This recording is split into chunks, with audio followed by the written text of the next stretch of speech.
Girlfriend আছে কার কার দেখি হাত তোলো। মাশাআল্লাহ, সাহস আছে ওদের, বুকের পাটা আছে। হাত নামা বেটা। এই গার্লফ্রেন্ড বয়ফ্রেন্ডের সাথে আমাদের কোনো সম্পর্ক, আমরা বিয়ে করব। কি করব? বিয়ে করব। চেয়ারম্যান সাহেব বিয়ে করাই দিন এগুলোরে, আপনার দায়িত্বে দিয়ে গেলাম। এই গার্লফ্রেন্ড বয়ফ্রেন্ড এগুলো ইসলামের কালচার নয়। বিয়ের চেয়ে ভালো কাজ পৃথিবীতে হতে পারে। বিয়ে করতে গেলে বাপে বলে আগে নিজের পায়ে দাঁড়া। তো এতদিন ও কার পায়ে দাঁড়াইছে? ছেলে মেয়েদেরকে সাহস দেন, ছেলেও পড়বে। ওই যে একজন চিল্লান দিয়ে উঠছে, ওর কমন পড়ছে, কমন পড়ছে। মাশাআল্লাহ। গার্ডিয়ানরা যারা আছেন ওদের দুঃখ কষ্ট একটু বুঝেন আপনারা, মিলাই দিয়েন ওদেরকে, বিয়ের পিড়িতে বসায় দিয়েন। বিয়েতে কল্যাণ, বিয়েতে বরকত। বিয়ের মতো ভালো কাজ হতে পারে না। সব নবীরা বিয়ে করেছেন।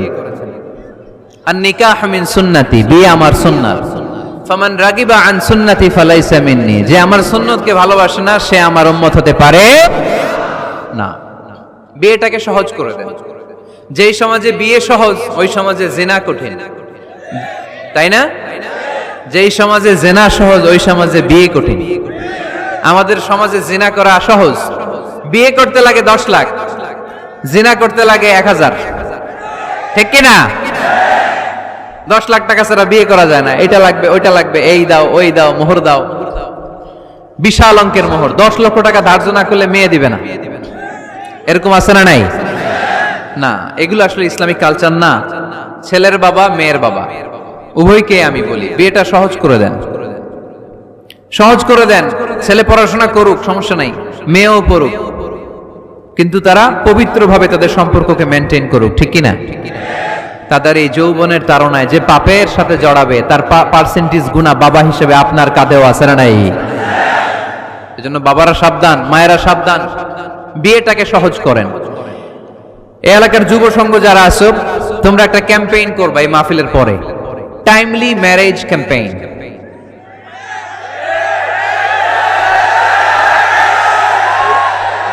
Timely marriage campaign. সময় মতো বিয়ে দিতে হবে, দেরি করা যাবে। বাপ মা বুঝে না, একজনকে হুজুর আব্বাই বুঝে না। গার্ডিয়ান যারা আছেন একটু সদয় হন। ওরা যে পাপের সাথে, পাপের রাস্তা যে ওরা চিনে যাচ্ছে, পাপের পথে যে জড়িয়ে যাচ্ছে, আল্লাহর সুপ্রিম কোর্টের কাঠগড়ায় আসামি করে আল্লাহ সেদিন আপনারে দাঁড় করাবে।